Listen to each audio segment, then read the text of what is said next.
And thank you again to all the clients and partners for being here. Thank you to my team for all the presentations today. Hopefully it was worthwhile. Hopefully you have seen the investments that we're making as an organization, where we're going, what the journey looks like for us, and where we want to continue to innovate with you and make sure we're staying ahead of the curve to drive that value.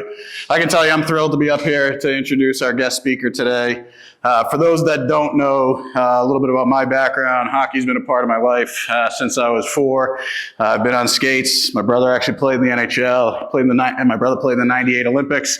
So hockey's been a part of our life.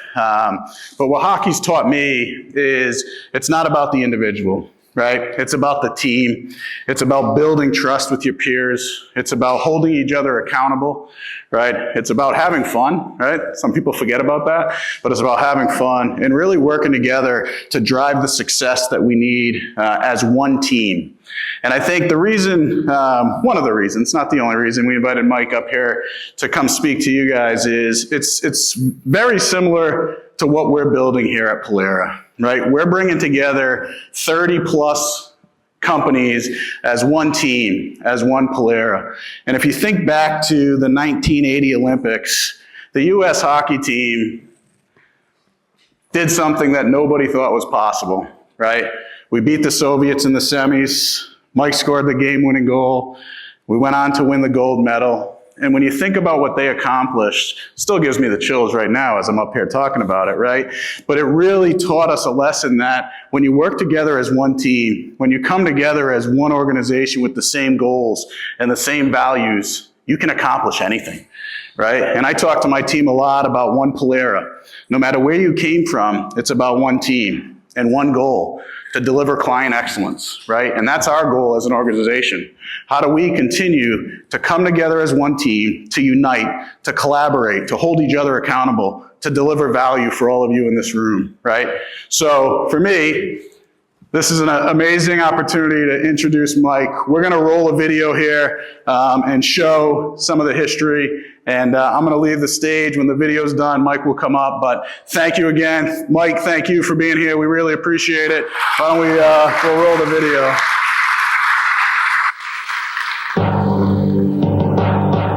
It was more than a hockey game. It was us against them. It was freedom versus communism.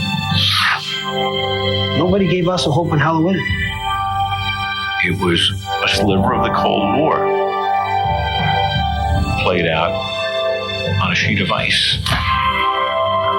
Here you have a bunch of fresh-faced college kids taking on the big bad Soviet bear in the United States, in the Olympics. The confluence of events was so extraordinary, it can never happen again. Nobody paid attention to what Americans said in the world anymore. Our hostages had been taken, and we couldn't get them back. The Red Army went into Afghanistan. We couldn't get them out. It might have been the all-time low point for American public self-esteem. Who knew that these kids would become the vehicle for making people feel excited and proud again to wave a flag? It was a miracle. David slew Goliath. It was the greatest sports moment of the 20th century. It was 1980, the Winter Olympics in Lake Placid, New York. No one considered the United States, the most inexperienced team in the competition, to be a serious contender for a medal. But now, after an improbable series of wins, the young U.S. team faced the Soviet Union, the dominant hockey team in the world, in a battle to determine who would advance to the gold medal game. Here we go, as the game is underway. The Soviet The USSR took an early lead, but in the third quarter, the scrappy U.S. players tied the game 3-3. Then, U.S. team captain Mike Eruzione smashed home the game-winning goal. Mike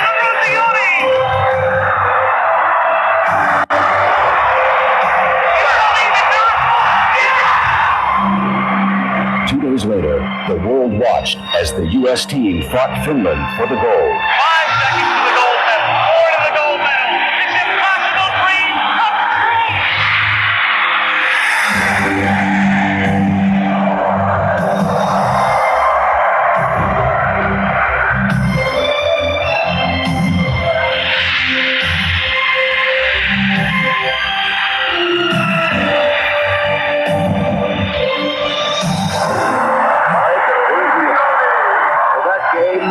Was and is to me the greatest upset in the history of sport, any place, any time.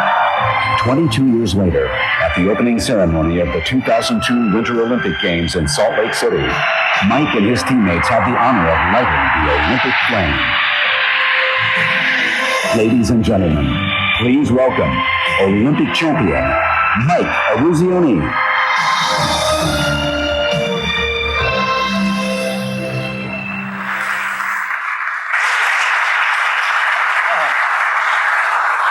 Thank you. Obviously, some of you were born when I played. That's part of the reason I show the video now, because I do run into audiences of people that weren't born then.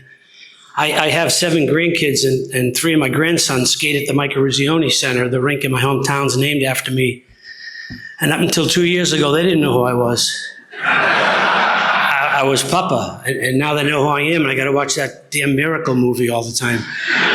I don't know, maybe you've seen it. If you haven't seen it, get a copy of it, because we get a percentage of the sales. No, I'm kidding. Disney got everything. No, Disney got everything. But before I get into my talk, I just got a funny story to tell you, because it happened about 6 months ago. My wife's a fanatic about going to the doctors. You got to go to the doctor. You got to get appointments. You got to see this person. So my dermatologist retired. So my wife sets me up with this new doctor in Newton. So I go to the doctor.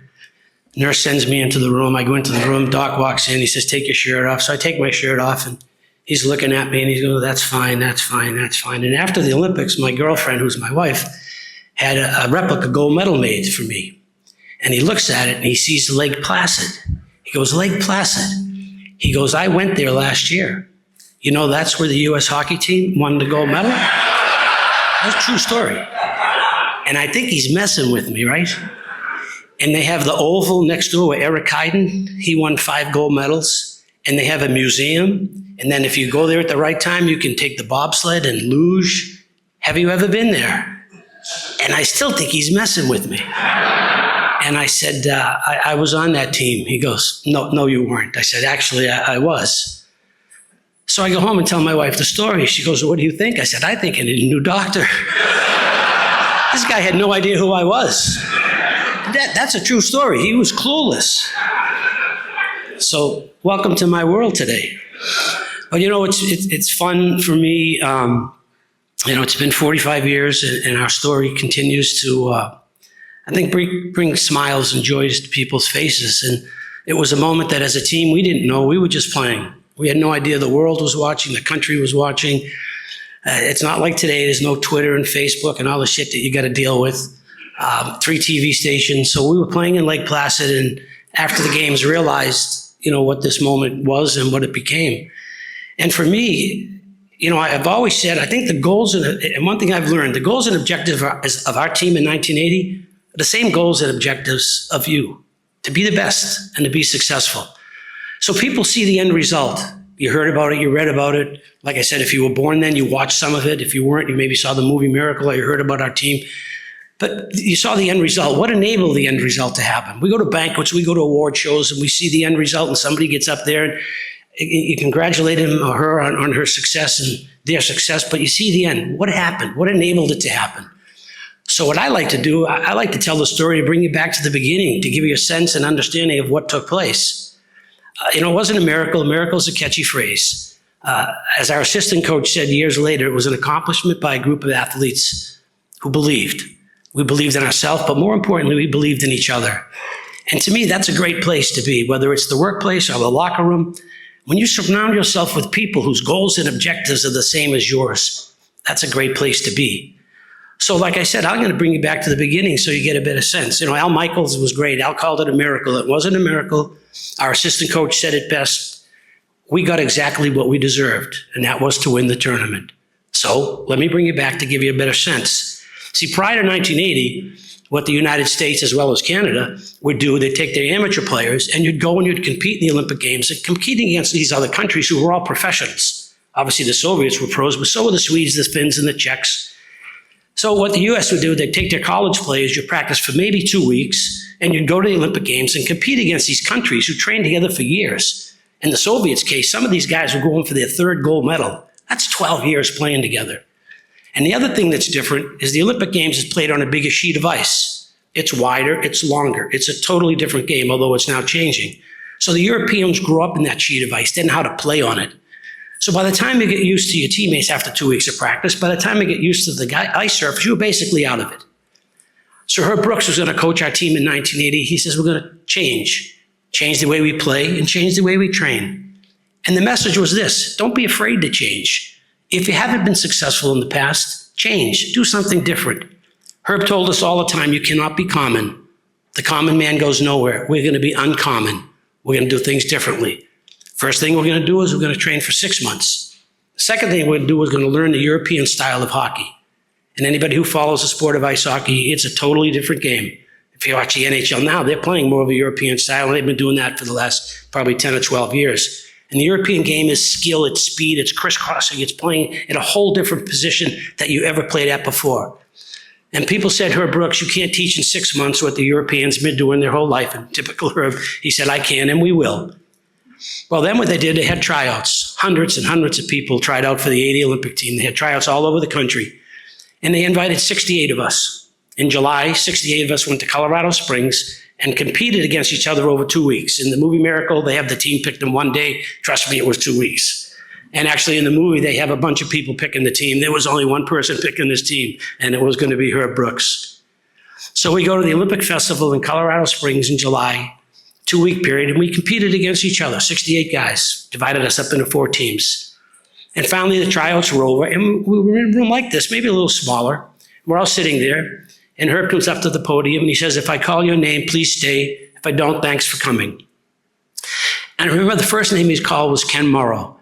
Kenny was a kid from Michigan, played at Bowling Green, and if anyone knows hockey, Kenny went on and won 4 straight Stanley Cups with the New York Islanders. So Kenny Morrow's name was called, and I'm sitting there thinking, God, I hope this isn't alphabetical. I got no chance. Well, eventually my name was called, 26 players. 26 players made up the 80 Olympic team, but only 20 were going to Lake Placid. 6 guys were going to get cut throughout the course of the training. Unlike today, as you see in Milan, you can probably see, I think they probably carry 25 or 26 players. So 26 players made up the Olympic team.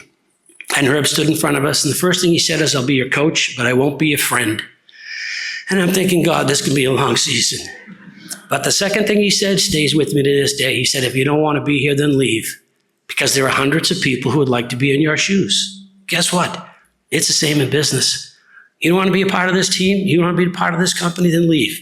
Because not only your opportunity to succeed, but the people that you work with and the people that you work for. And he told us this, you check your ego at the door. We're all in this together. Everybody has a job. Everybody has a role. Understand what your job is, understand what your role is. And we, as a team, have an opportunity to be successful. Mark Johnson was our best hockey player. I'll tell you right now, we don't win without Mark Johnson. But how good would Mark be if the left wings and the right wings weren't doing their job? Other goaltenders, other coaches, other trainers. You have to want to buy into it. You want to check your ego at the door. As I said to you earlier, there's no better place to be, whether it's the workplace or in a locker room, knowing that everybody's willing to be a part of it. You check your ego at the door. You have a role, you have a job, this is what we're going to do. So here we are, 26 players, all selected. Now we're going to travel around the country, play as many games as we can leading up to the Olympic Games. The first problem we had was getting together as a team. There's a lot of rivalries going on here. 9 guys on the team played at the University of Minnesota. 4 guys at Boston University did not like the 9 guys at the University of Minnesota because of the battles we had with them in college. 2 guys on the team from Wisconsin, Bobby Suter and Mark Johnson, hated Minnesota because they had battled every time WCHA championships. 2 guys who were playing from Michigan who played at Bowling Green, they didn't like the Minnesota guys either because they had to compete against them year in and year out. And then the other 3 guys on the team who were from Minnesota didn't like the 9 from Minnesota because Herb Brooks didn't recruit them. Davy Christian went to North Dakota. Pavlich and Harrington went to Minnesota, Duluth. So people wondered, will these guys come together? And I got to tell you right away, I mean, anybody that's played the sport of ice hockey, you know how important your teammates are from the beginning. So we bonded, and the chemistry was there from day one.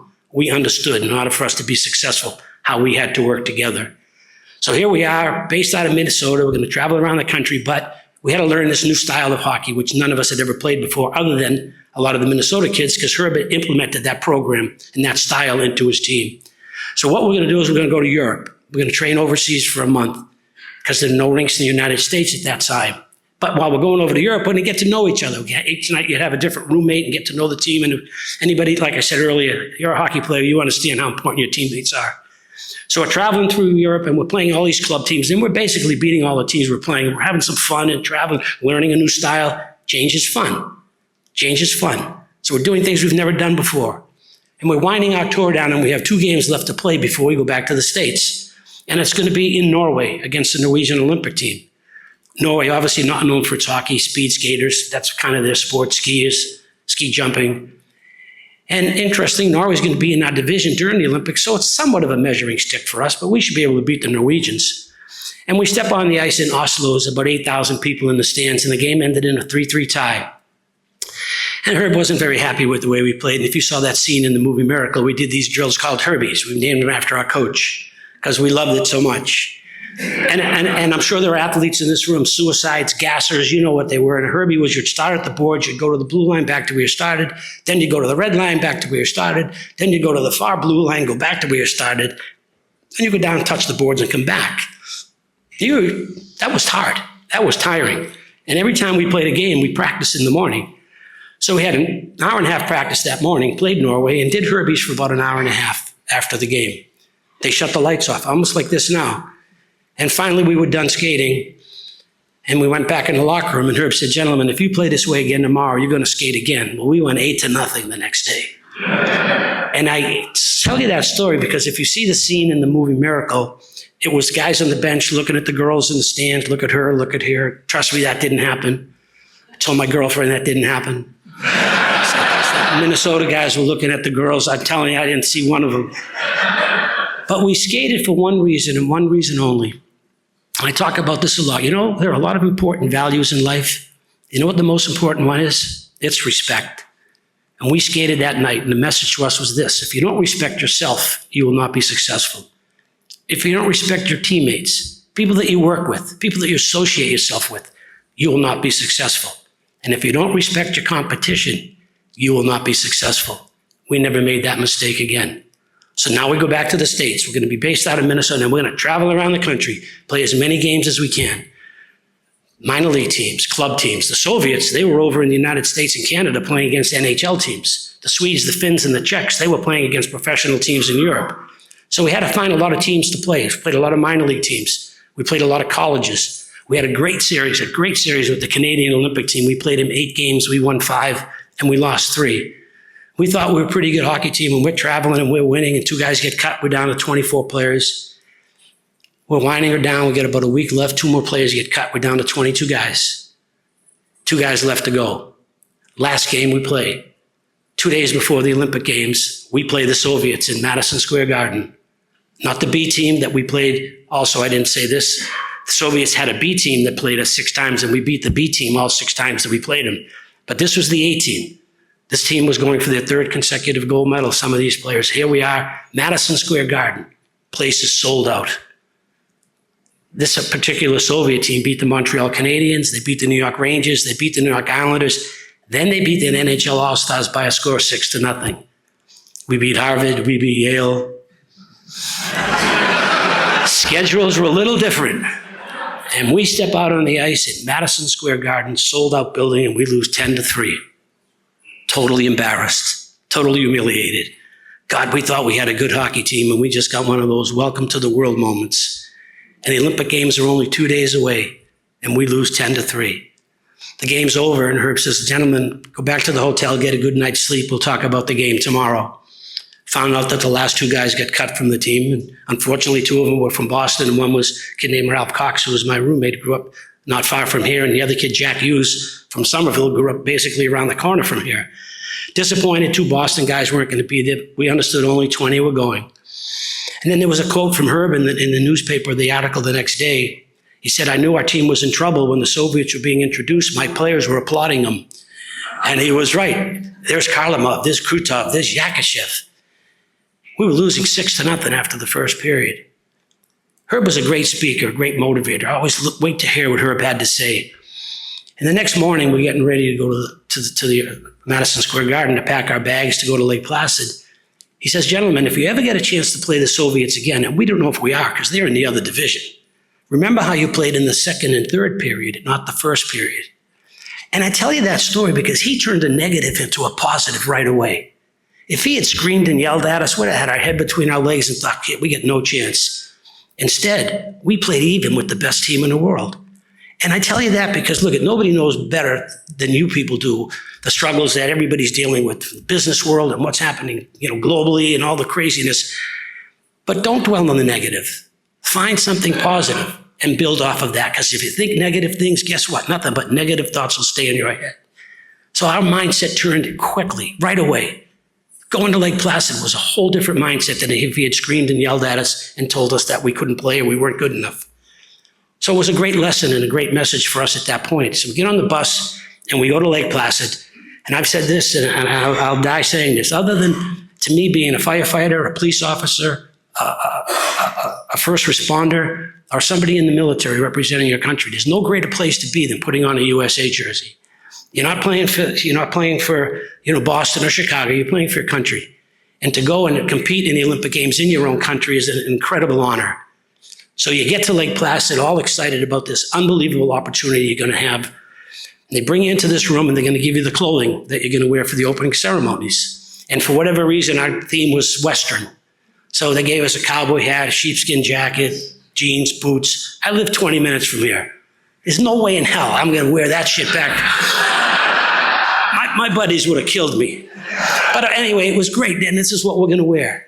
And then they go into this other room and they have the Sports Illustrateds after you get all your clothing. So you pick up the Sports Illustrated, you get all the predictions, speed skating, bobsled, luge, who's going to win. And they get hockey. Well, the Soviets are the best team in the world. They will win the gold. Czechoslovakia, because of the Stasny brothers, great 3 brothers, and the rivalry of the Soviets and the Czechs from a political standpoint, they thought the Czechs had a chance. Then it said Sweden, Finland, Canada, West Germany will fight for the bronze. The United States anywhere from 7th to 10th place, 12th place possibly. And I saw it and, it said that we didn't have the talent or the ability or experience to compete at that level. And after we lost to the Soviets in Madison Square Garden, that was kind of the article in the paper in the New York Post. The team doesn't have the talent, the ability, or experience. So when I saw it for the second time, it reminded me of my high school football coach. Football was my passion in high school, and I played more baseball than anything. Hockey was something you kind of did in the wintertime. But I remember my high school football coach said once, ability and a dime gets you a cup of coffee. And you think about it in our lives, how many times we've been around people with great ability and great talent and great skill. It's like, I can take you all outside. I can measure how fast you can run, how high you can jump. I can measure how much weight you can lift. But you know what I can't measure? I can't measure heart. I can't measure pride. I can't measure commitment. And those are intangibles. Little things absolutely separate good teams from great teams. Little things separate good business from great business. Intangibles, sometimes I like to call them old-fashioned values, things that my dad taught me when I was a young kid. My dad always said, if you believe in something and are willing to work hard for it, you can't accomplish it. And if you understand the value of work, at some point in your life, you'll be successful. And it might not be today or tomorrow or next month or next year, but when you're the best at what you do, I guarantee it's time, effort, and work. I've never met a person or a company that's successful because they're lucky. People are successful because they believe in old-fashioned values. Qualities that our hockey team had. Herb used to call us a lunch pail hard hat group of guys because that's what we were. We came to practice every single day, rolled up our sleeves and went to work, never knowing what the outcome was going to be, but understood in order to be successful, the work that you had to put in. So now we open up the Olympic Games the day before the opening ceremonies. There were maybe 3,000 people in the building. We played Sweden. Nobody thought the U.S. was going to do anything, so not many people bought tickets. Billy Baker scores, in my opinion, arguably the biggest goal of the Olympics. 28 seconds left to go. Billy scores. We tie Sweden 2-2. was a huge point for us to get. So we tie Sweden 2-2. Next day is the opening ceremonies, which is an incredible honor to march in there and be a part of that. The next game is Czechoslovakia, the only team that anybody thought could beat the Soviets, and we blow them out of the building. We beat them 7-3. Now everybody's talking about the hockey team. Everybody wants to know, where are these kids from?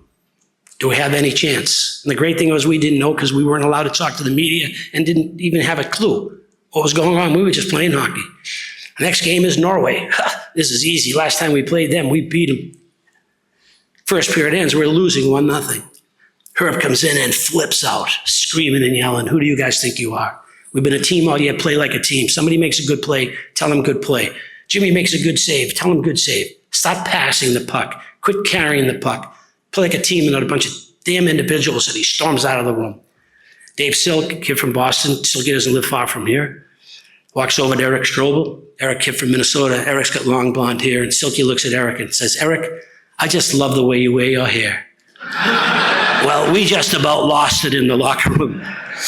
And a crazy way I tell you that story because you got to have fun at what you're doing. If you're not having fun, find something else to do. And maybe as a team, we were getting too caught up in this whole moment and not realizing the fun that we were having and the enjoyment that we were having and the opportunity that we were having. And for whatever reason, we go out, we score 6 goals, we beat them. Next game, we beat Romania. Next game, we beat West Germany. We're in the medal round. That was our goal, get to the medal round. Well, as it turned out, we were second in our division because Sweden had a better goals for and goals against. So it's a crossover. You got to play the number 1 team on the other side, which was obviously the Soviets. They were averaging 7 goals a game. They had beat Japan the night before 17-0, and they were dominating everybody. Well, they're in the tournament. You got to play them sooner or later.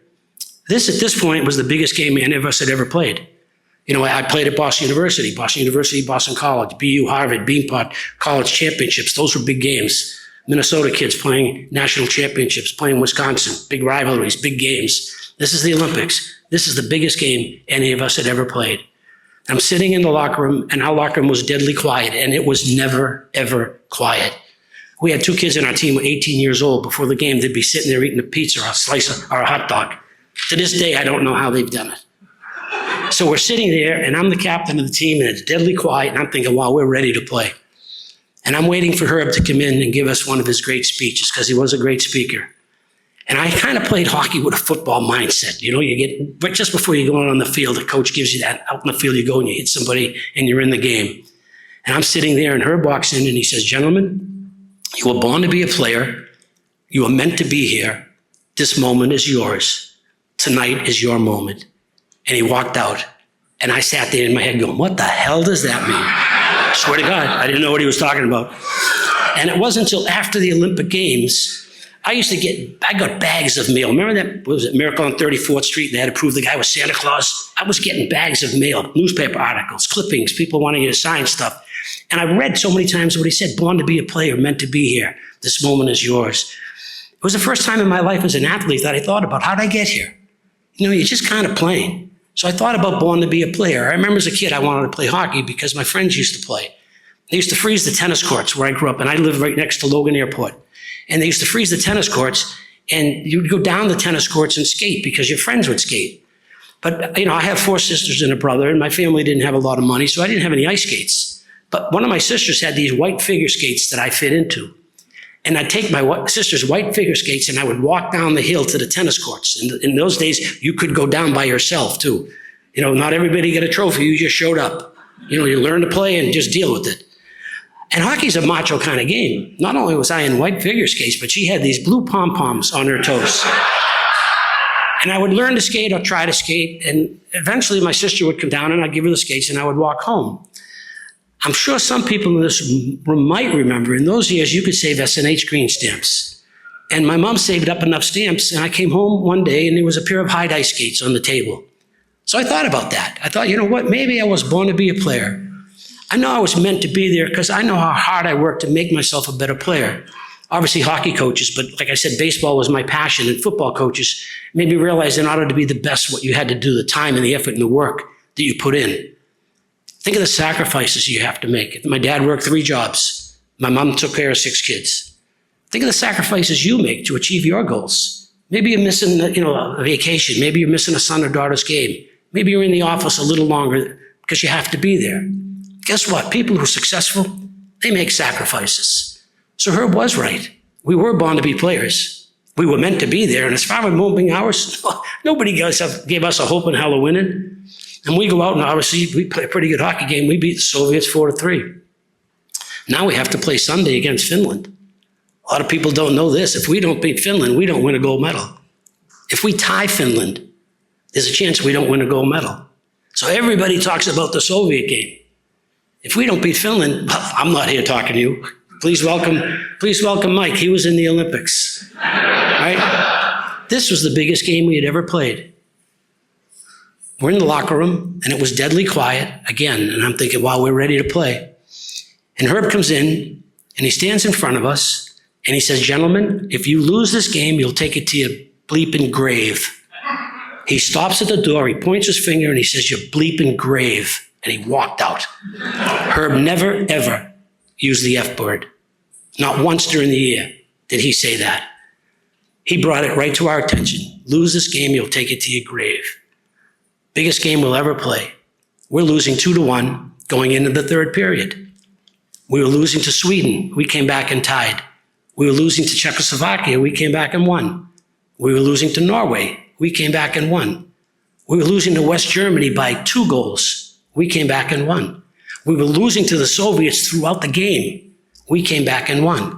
And I tell you that because to me, a true test of a team, a true test of your character, a true test of leadership is how you respond when your backs are to the wall. When everything's going great, everybody's high-fiving. We're having a blast here. But that's a true test of a team. That's a true test of your character. We're losing 2-1, the biggest game we'd ever played. Craig Patrick, our assistant coach, is standing outside talking to Herb Brooks, and Herb says to Craig, you go in and talk to them. They've been listening to me enough. Before Craig walks in the locker room, Jack O'Callahan is talking to our team with about 3 or 4 other guys saying, there's no way a bunch of Finns are keeping us from a gold medal. And the energy in the room was incredible. Craig Patrick walked in the room, turned around, walked out and said to Herb, don't worry, they're ready. And we go out and we dominate. We score maybe to me the best 20 minutes that we played all year was the final 20 minutes against Finland. We score 3 goals, we win 4-2. We win the whole thing. You go back in the locker room, it's bedlam in the locker room. Your name tags, you couldn't go anywhere in Lake Placid without your name tag. To this day, how our parents got in the locker room, we have no idea. How my dad got in with a 6-pack of beer, I have no idea. My dad was waving at me like it was a high school game. So Herb calls me into the back, into the shower area. And he says, Mike, I just found out that President Carter is sending Air Force One to take all the Olympians to the White House tomorrow morning at 6:30. Make sure that everybody's in bed early and nobody acts up tonight. And I look at Herb, I said, who's going to watch me? I got to tell you the truth, we stayed out all night. But why I tell you that story, Herb never wavered from that value. Respect. Respect your accomplishments. Respect the time, the effort, the work that you put in individually and we as a team put in collectively to accomplish this moment. So to me, it stayed true from the beginning to the end. Respect is an important value to have. So I think about that, and over the years, people have always asked you, what's the greatest moment that you and your teammates have been a part of? And we've been a part of incredible, incredible moments. Herb passed away just before the movie Miracle came out, and 3 of my teammates have passed away since. So those are very sad moments for us as a team. But we've accomplished and been a part of so many great moments and great stories. And ESPN was calling me about one of those blog things. You got to do a blog, which I am clueless about technology. Remember when COVID hit? Okay, I have 3 of my grandsons were at the house, and my wife had them in 3 different rooms, and they were doing their schoolwork. And my wife caught the older one sharing his screen, and he had the teacher on one side, and he was playing video games on the other. So she tells me, and I have to obviously sit down and talk to him. So I sat down and I said, Michael, what happened today? Because Nana caught me sharing my screen. I said, really? I said, do Papa a favor. He goes, what's that? Can you show me how to share your screen? Because I don't know how to do any of that shit. So now they call me about this thing, this blog they're going to do. What's the greatest moment that you and your teammates have experienced? And the first thing I thought of was the movie Miracle. Who in your life ever thought you'd be part of a moment to become a movie? and, thousands of people, kids. I go to my grandkids' games and everybody knows the story. They've all seen the movie. And Kurt Russell was amazing as Herb Brooks, although friendlier in the movie. Seriously, he was a lot softer in the movie. So I thought about that. Then I thought about Sports Illustrated. ESPN named it the greatest sports moment of the 20th century. The greatest sports moment of the 20th century. You think of these incredible sporting events that we've all been a part of and have all witnessed. And the best part of it, we were in Madison Square Garden. We're in tuxedos. And the countdown went from 50 to number 1. And they announced us number 1. I looked at Herb and said, Herb, last time we were here, we lost 10-3 to the Soviets. I said, wow, how things have changed. Then they named it, Sports Illustrated again, gave us the honor of the Sportsman of the Year. And I've always said Eric Heiden should have been Sportsman of the Year. Anybody that knows anything about speed skating or Eric Heiden, Eric won 5 gold medals outdoors from a sprint to a marathon. You'll never see that again. And yet, for whatever reason, they selected us. Then I thought about lighting the cauldron at the opening ceremonies in Salt Lake City. Again, you talk about an honor a team can receive when you think Muhammad Ali in Atlanta, Rayford Johnson in Los Angeles, and they selected our team to light it. And they didn't tell us till the night before. We go to rehearsal and they say, look, you guys are lighting the cauldron tomorrow, but please keep it a secret. Don't tell anybody. And you got to remember, this is right after 9/11 and the world wondering, can the United States put on a celebration after such a tragedy? And I go back to my hotel room. It had to be about 2:00 in the morning. And my wife says, where have you been? I said, I was at rehearsal. I told you. And we're lighting the cauldron tomorrow night at the opening ceremonies. And she looks at me and she goes, yeah, what bar were you guys at? I said, I'm in Salt Lake City. You can't get a drink after 6:00. I said, we're lighting the cauldron tomorrow night.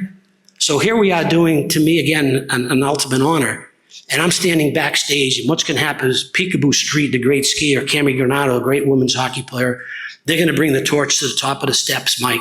When they get up there, you're going to walk out from behind the curtain, grab the torch, hold it up, then call your teammates. And they're going to come from behind the curtain and surprise everybody. I can do this. We can do this. So they're going up the steps, and my heart's pounding. This is unbelievable. Just before I go out to get the torch, Mark Johnson taps me on the shoulder. He says, remember, 4 billion people are watching. He said, don't drop the torch. I said, we can do it. And we did it. And it was incredible.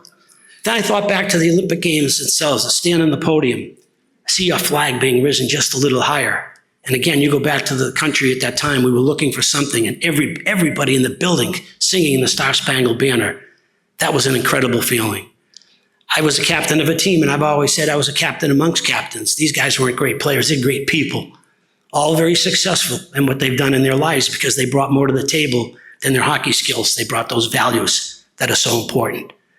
Then I thought about scoring the winning goal against the Soviets. I'm like, that's kind of nice to have on your resume. But when I think of that, and there's obviously been many, many things, and you're probably going to hear shortly that our team's going to receive the Congressional Gold Medal. It's happening, but the government shutdowns are kind of holding off on announcing it. So you people have heard that, but you didn't hear it from me. Which again is another incredible honor that we're excited about having happened.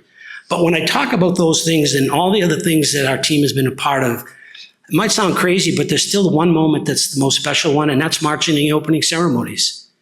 Because if you never get there, none of these other things would have happened. And that's where I like to use a word like opportunity. Guess what? Each and every one of us in our lives gets an opportunity. It's what you do with that opportunity that counts. I was given an opportunity to play a game, never knowing, thinking, dreaming, or believing it would get to where it got to, but it did. People in this room have an opportunity to be part of a great team, part of a great company, part of a great business. It's what you do with your opportunity that counts. And it's not about, patting myself on the back and saying, this is what I did, this is what you should do. But when we were named Sportsman of the Year, E.M. Swift from Sports Illustrated wrote the article, and it was entitled A Lesson and Message of What We Can Be. And the article doesn't talk about goals that were scored or saves that were made. It talked about our values. It talked about our work ethic. It talked about the quality of a team that believed in old-fashioned values, about a team that believed, despite the fact that nobody believed, we did. And I think a lot of that comes from where you're from, how you grew up, and the values that you understand and understood. We weren't lucky. It wasn't a fluke and it wasn't a miracle. As Craig Patrick said, our assistant coach, we got exactly what we deserved because of the work ethic and the values and the commitment. And to me, there's no different, our team, than the people I'm talking to here. Your goals and objectives are the same, and it's to be the best. And when you are the best and you're successful and you know it's because of people that you work with and surround yourself with, boy, that makes it that much greater. So with that, I thought I'd open the floor for some questions. If you have any, I'll answer. If you don't, yeah, thank you.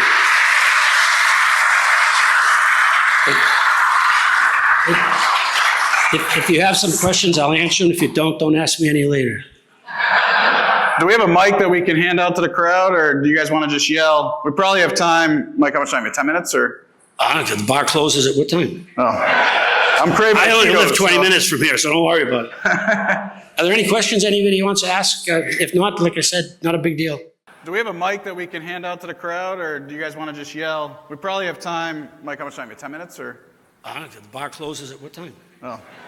I'm craving. I only live 20 minutes from here, so don't worry about it. Are there any questions anybody wants to ask? If not, like I said, not a big deal. You want to go to the casino, I don't blame you. Any questions from the crowd? One out there? They have Tito's and soda, I'm in. I am a functioning alcoholic. No, I'm kidding. Can't say that today, you get in trouble. Shit, you can't say now, boy. Wow. Yeah, that was Ralph Cox said that for the girls. That's why he went to UNH. Why? The girls in UNH were gorgeous. They didn't accept me. I ended up at Boston University. Not a bad school. Check the next Olympic team and see how many BU guys are on it. Nothing. Okay. No other questions? Quiet team. Yeah.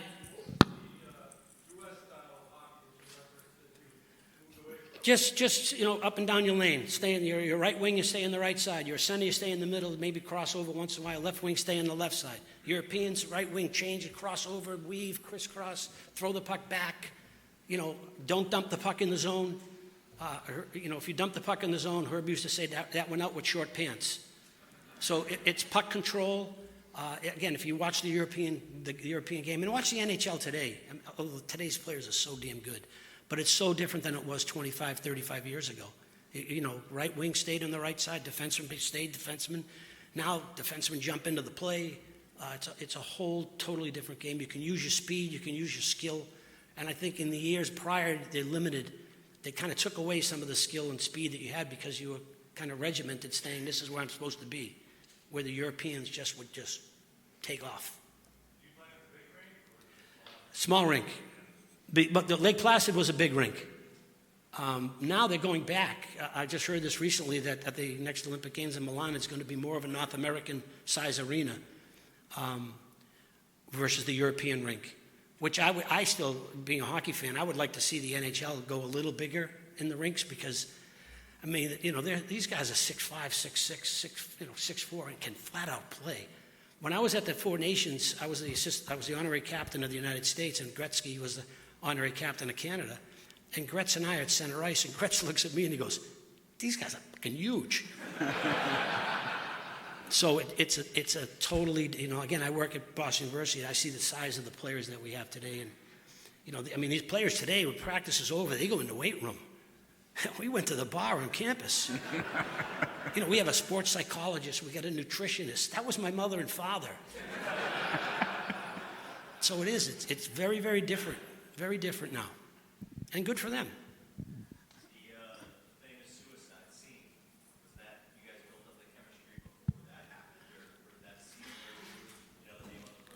Yeah, no, I think that all kind of started at the beginning.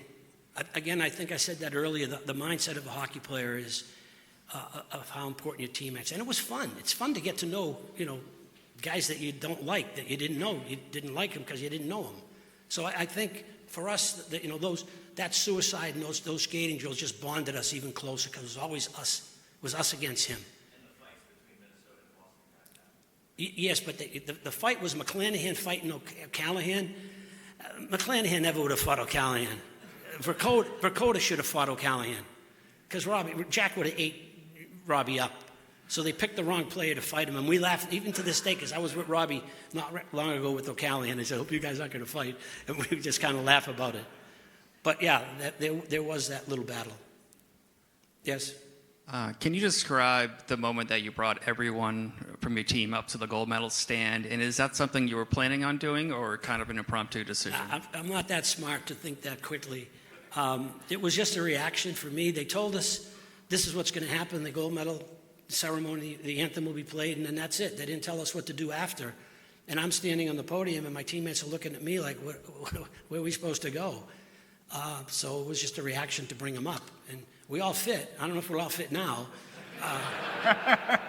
We all fit then. But if you follow it after that Olympic Games, if you watch the Olympics, it's a long podium where all 20 some odd players stand on it, which it should be. It shouldn't be, one player shouldn't represent a team. Good. Yep. So when you reach the pinnacle, I guess amateur hockey, what's your mentality to try to go ahead and do it again in the NHL? I retired right after the Olympic Games. I had some offers from the Rangers, the Islanders, and Minnesota. I was 25 at the time and just thought it was time to move on. My dad always said there's more to life than athletics. So I was going to coach and teach. I remember calling Jack Parker after the Olympics as coach. If you need an assistant coach, I'd like to maybe, be an assistant at Boston University. And I was a phys ed major, so I thought I'd be a teacher. And then found out that this thing was bigger than it was. And I got into, I remember after the Olympic Games, IBM called me. And they said, we wanted you to appear at 10 appearances, 5 at the Fontainebleau, and I'd never been to Florida in my life, and 5 at the Francis Drake in San Francisco. I've obviously never been to California. And they didn't want me to speak, just go up on the podium and wave. Swear to God. I said, all you got to do is just walk out of behind the curtain and wave, and I did that. And I made 10 appearances, and I made more money in 10 appearances than my dad made in a whole year. And I thought, this is kind of fun. Let me see if I can do this. And then I got into broadcasting. I worked the Rangers for years. I did New Jersey Devils. I worked 5 Olympic Games as a broadcaster. And then my kids were getting older, so I got out of that. And I've been at Boston University now for almost 30 years. But if you count every day I've been there, probably been there 5. I may go tomorrow for a couple hours. I just thought it was time to move on. And it's not like today, here's 10 million. Fuck, I think I'll play. So to me, my life is always about peace of mind. I don't think an athletic event should change who you are. It clearly changed my life, the things that I'm able to do. Like I said, I have 7 grandkids. My wife and I have been together a long, long time, and she's one of 13 kids, so we grew up, both of us with no money. So financially, things have been pretty good for me. And, years ago, I don't know if you follow any of the stuff, but I sold, 10 years ago, I sold all my memorabilia. Other than the gold medal will never be sold while I'm alive, but if I die tomorrow, my son will sell that sucker in a heartbeat.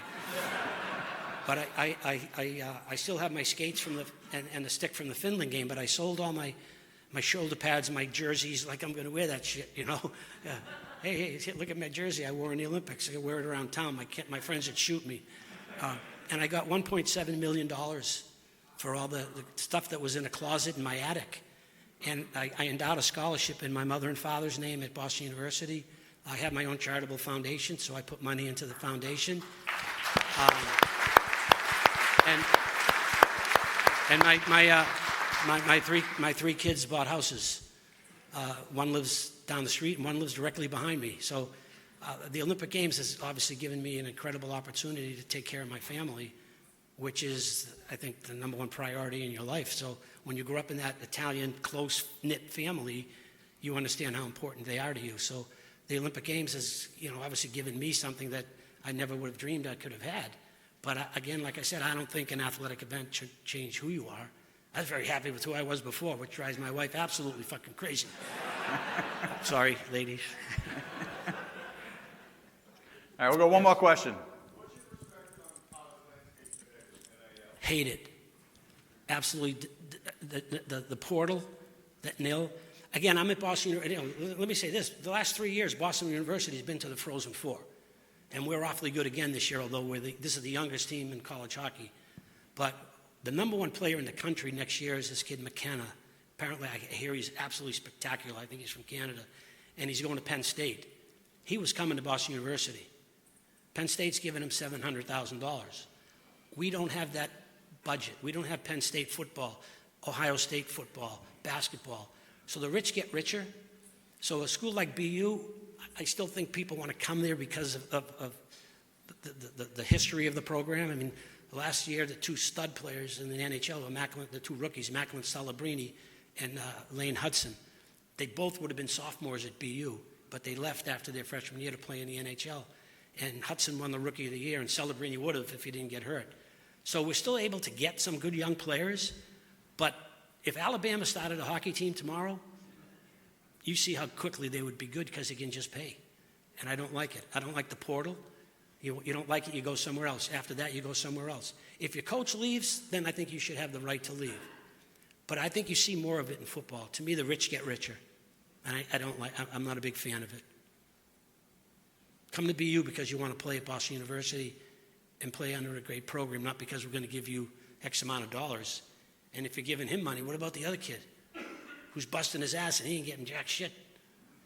So I wonder how it sits in the locker room. But I've been told in football, they're all getting pretty good money. I mean, Shedeur Sanders, I was told, took a pay cut to play for the Browns. I don't get it. Well, Mike, listen, thank you for being here today. We really appreciate you sharing Thank your you. story. Thanks for having me. Awesome stuff. Thank you.